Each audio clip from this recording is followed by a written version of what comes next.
Selamat pagi anak-anak. Pembelajaran tematik kita pada hari ini kita masih belajar di tema 3, yaitu peduli terhadap makhluk hidup. Anak-anak, bukunya juga masih menggunakan buku tema 3. Nah, anak-anak minta tolong persiapkan buku tulis dan alat tulisnya untuk mencatat materi yang disampaikan pada hari ini. Nah, pada hari ini kita masih mempelajari subtema 2, yaitu keberagaman makhluk hidup di lingkunganku. Nah, anak-anak, keberagaman itu berarti berbagai macam atau berjenis-jenis, ya. Jadi berbagai macam makhluk hidup di lingkunganku. Nah, makhluk hidup itu adalah makhluk yang bisa bernafas, bisa bergerak, bisa berkembang biak, dan makhluk yang membutuhkan makanan. Nah, makhluk hidup itu ada 3, yaitu manusia seperti kita, kemudian ada tumbuhan, dan ada hewan. Nah, jadi kita patut bersyukur bahwa Tuhan itu telah menciptakan makhluk hidup di dunia ini, ya. Kita harus saling menjaga, ya, supaya makhluk hidup di dunia ini tetap lestari. Lestari itu artinya tidak punah atau tidak akan habis. Nah, manusia, tumbuhan, dan hewan adalah makhluk hidup yang saling membutuhkan, ya. Manusia membutuhkan tumbuhan, biasa digunakan untuk bahan makanan, untuk bahan rumah, misalnya diambil kayunya.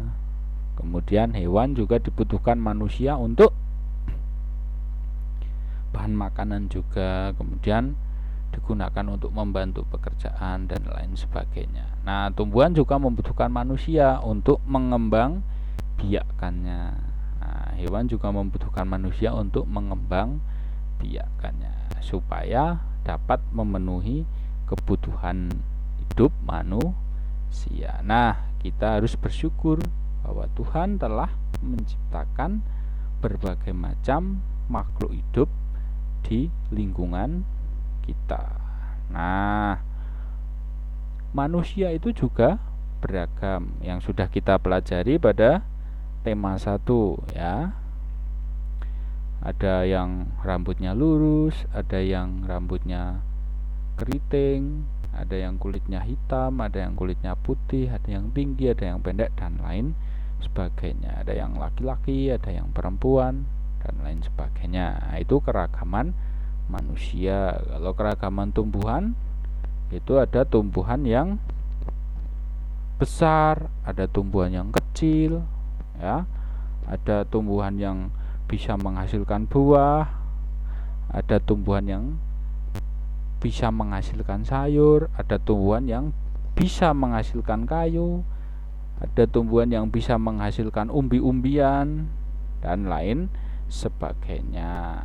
Nah, itu keberagaman tumbuhan. Kemudian hewan juga bermacam-macam. Ada hewan yang bisa terbang, ada hewan yang bisa berlari kencang, ada hewan yang bisa berenang, ada hewan yang makan tumbuhan, ada hewan yang makan daging, dan lain sebagainya. Nah, itu adalah keberagaman hewan. Nah, pada kesempatan kali ini kita akan fokus mempelajari tentang keberagaman hewan. Nah, seperti dalam gambar, nah, ada berbagai macam hewan yang ada di sekitar kita. Nah, ini kalau dimasukkan semua, hewannya akan banyak sekali. Nah, ini kebetulan ada beberapa contoh. Nah, misalnya jerapah. Nah, jerapah itu juga unik. Dia adalah hewan yang memiliki leher yang panjang, tinggi, ya. Jadi hewannya tinggi. Nah, ini biasanya manusia memanfaatkannya sebagai sarana rekreasi. Biasanya ada di kebun binatang. Nah, manusia bisa memanfaatkannya sebagai hiburan. Nah, kemudian di bawahnya jerapah itu ada sapi. Nah, sapi bisa dimanfaatkan susunya atau diambil dagingnya. Bahkan kotorannya juga bisa dimanfaatkan sebagai pupuk. Nah, kemudian di bawahnya juga ada kura-kura. Nah, kura-kura ini biasanya dimanfaatkan manusia sebagai hewan peliharaan, ya, sebagai hiburan, ya, untuk menghibur manusia. Kemudian ada bebek. Bebek bisa diambil daging dan telurnya, bulunya juga bisa digunakan. Kemudian cicak. Nah, cicak juga bermanfaat untuk mengurangi nyamuk. Misalnya di rumah banyak nyamuk, nah kalau ada cicaknya berarti nyamuknya bisa berkurang karena cicak itu memakan nyamuk. Nah, kemudian ada lebah.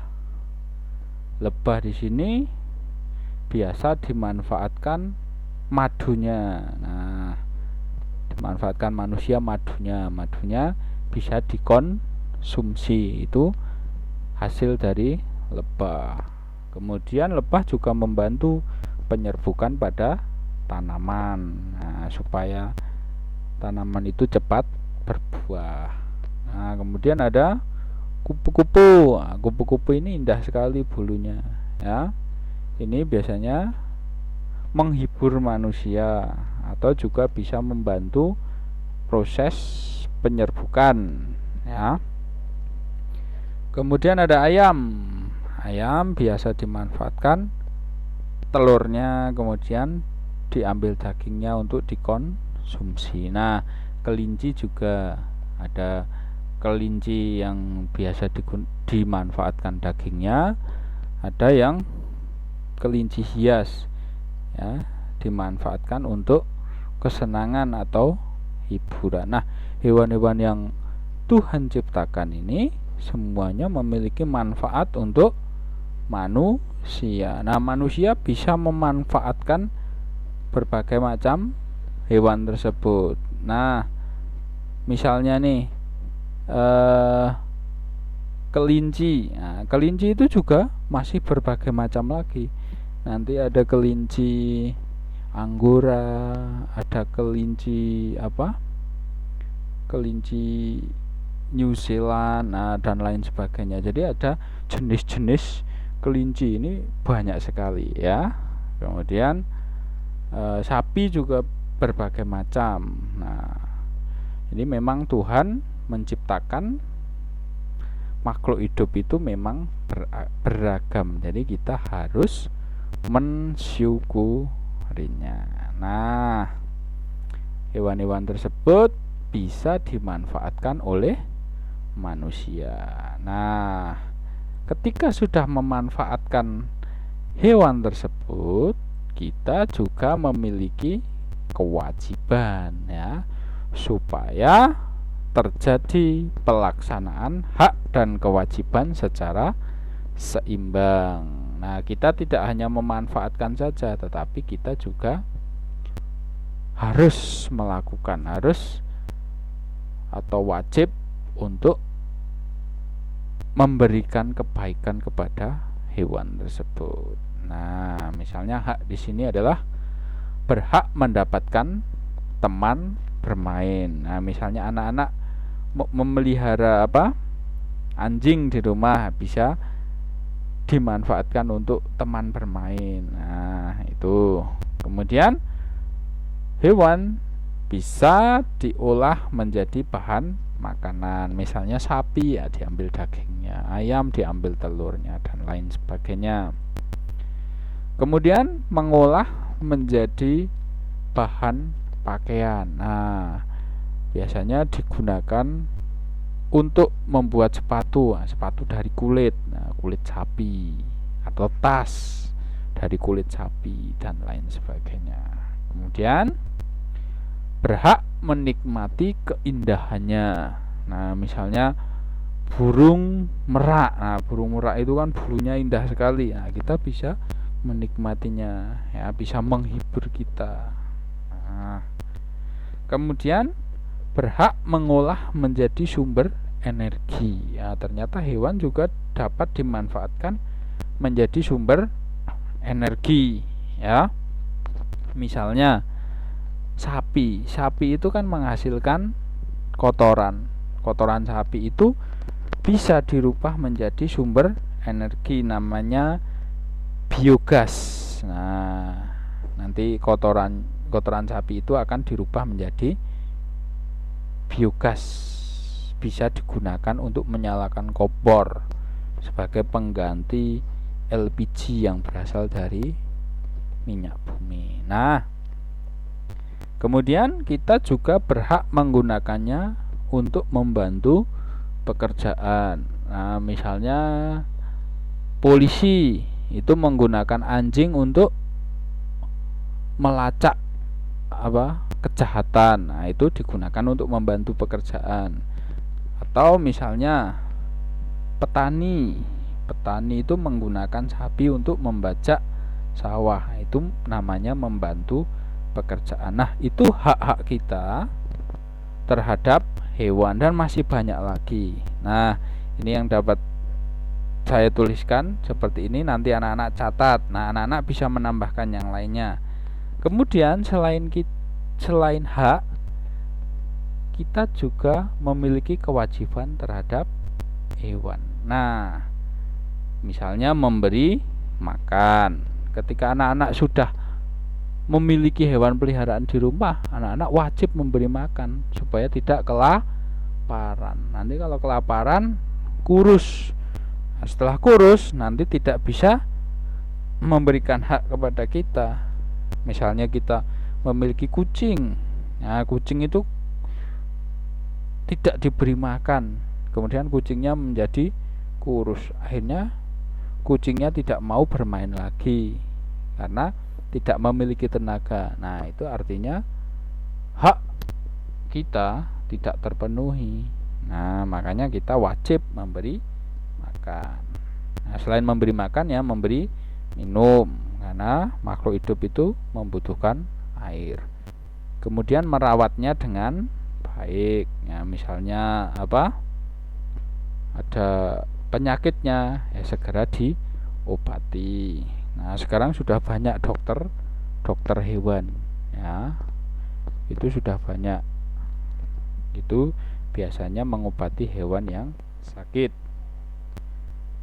Kemudian membersihkan kandangnya. Nah, kandang itu perlu dibersihkan supaya hewannya itu bersih, tidak bau, dan tetap sehat. Nah, kemudian kita memiliki kewajiban mengembang biakan. Mengembang biakan itu dilakukan dengan cara berternak, ya, berternak. Kalau hewan-hewan itu diolah menjadi bahan makanan, maka kita wajib mengembang biakan. Karena kalau diolah terus-menerus menjadi bahan makanan, lama-lama hewan tersebut pasti akan habis, ya. Misalnya ayam ini, setiap hari kita bisa makan ayam, ya. Tapi itu ada yang mengembang biakan. Kalau tidak ada yang mengembang biakan, pasti ayam akan habis. Nah, maka kewajiban kita adalah mengembang biakan dengan cara menernak. Nah, bisa ayam, bisa sapi, bisa kambing, bisa kelinci, dan lain sebagainya. Kemudian yang berikutnya adalah melestarikan hewan. Nah, biasanya kegiatan pelestarian hewan ini adalah dilakukan oleh pemerintah, ya. Karena hewan-hewan yang sudah semakin langka itu, jika tidak dilestarikan, nah lama-lama akan punah. Nah, punah itu tidak ada lagi. Jadi nanti generasi anak cucu kita nanti itu tidak akan bisa melihat hewan tersebut. Nah, misalnya contoh yang sudah dinyatakan punah itu adalah harimau Jawa. Nah, saya juga belum pernah melihat harimau Jawa kecuali di dalam gambar saja. Nah, karena itu memang sudah punah, tidak ada lagi. Karena dulu diburu, ya. diburu untuk diambil bagian tubuhnya. Nah, itu anak-anak. Jadi selain hak, kita juga harus melaksanakan kewajiban terhadap hewan. Nah, pembelajaran tematik kita pada hari ini cukup sekian anak-anak. Ini bisa dicatat, anak-anak bisa pause video ini. Selamat belajar, anak-anak tetap jaga kesehatan, istirahat yang cukup, dan jangan lupa untuk berolahraga ya. Hari ini tidak ada tugas yang harus dikumpulkan. Terima kasih anak-anak, sampai jumpa lagi pada pertemuan berikutnya.